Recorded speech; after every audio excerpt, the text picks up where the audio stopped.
This video I'm going to show you how to do a layout from the geometric construction projects you did, where you start by having 9 individual drawings and you'd like to lay them out as individual images on a sheet. First we're going to go to the Layout tab and select it.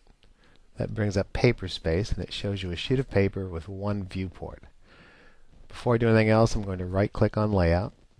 I'm going to go to Page Setup Manager. Unfortunately that's off the screen in the video I'm making, but it says Page Setup Manager. It opens up the Page Setup Manager dialog box. We'll go and modify the page setup. Pick monochrome from the plot style table in the upper right hand corner. I'm going to pick A size mechanical from the plotter area name, and under paper size just make sure it says letter. When you're all done you say OK and then you close it. Now I'm going to start by just deleting that viewport. Now I'm going to create a new viewport. A couple ways to do it, but the way I'm going to do it is by typing the alias MV, which is an alias for multi-view, and I'm just going to put one fairly small viewport in the upper left hand corner.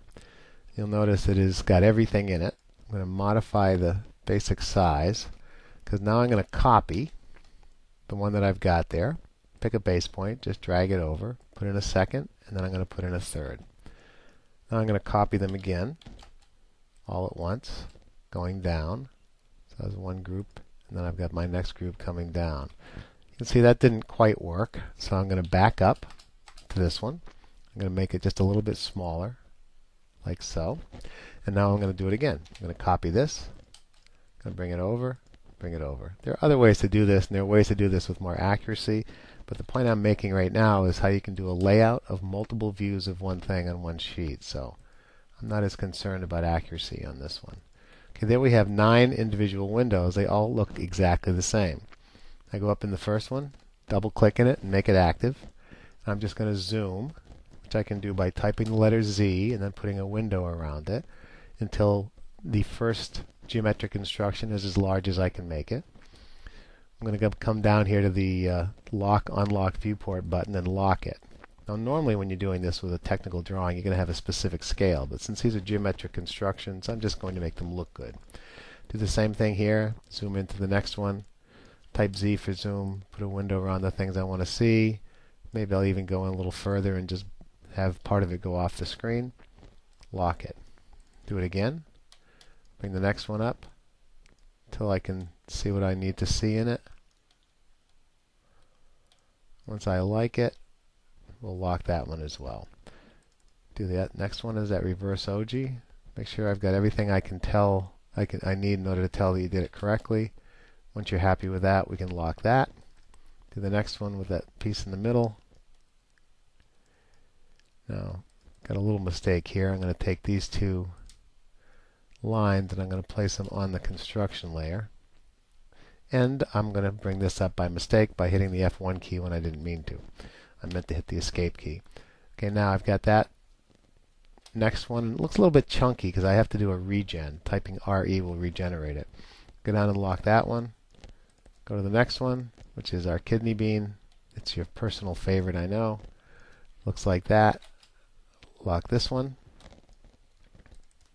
Got the 3-point arc. That up here, we can see it. Lock it. Got the hexagon across the points. Lock that. And then we've got the hexagon across the flats. Both start with the same size circle. Do that. Lock this one. Now I'm ready to go ahead and add some text. In order to add the text, I'm going to go back to Paper Space. I'm in Paper Space right now, you can tell because it's got that little triangle. I come up here, go to my Style command, create a new style called Roman S. Base that style on the Roman S font. Leave 0 as the text height. Set current. Close it. DT for dtext. Text height should be 0.12. And now I can just start typing in uppercase letters, the information that is needed. Divide into 7 equal parts. You don't have to do this exactly the way it shows up on the sheet. Just put all the text on the sheet into the boxes in the appropriate location.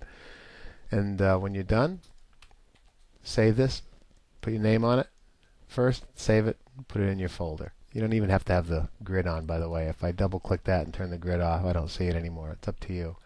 By locking each of the viewports, so even if you're in one of them, you can still zoom back and forth.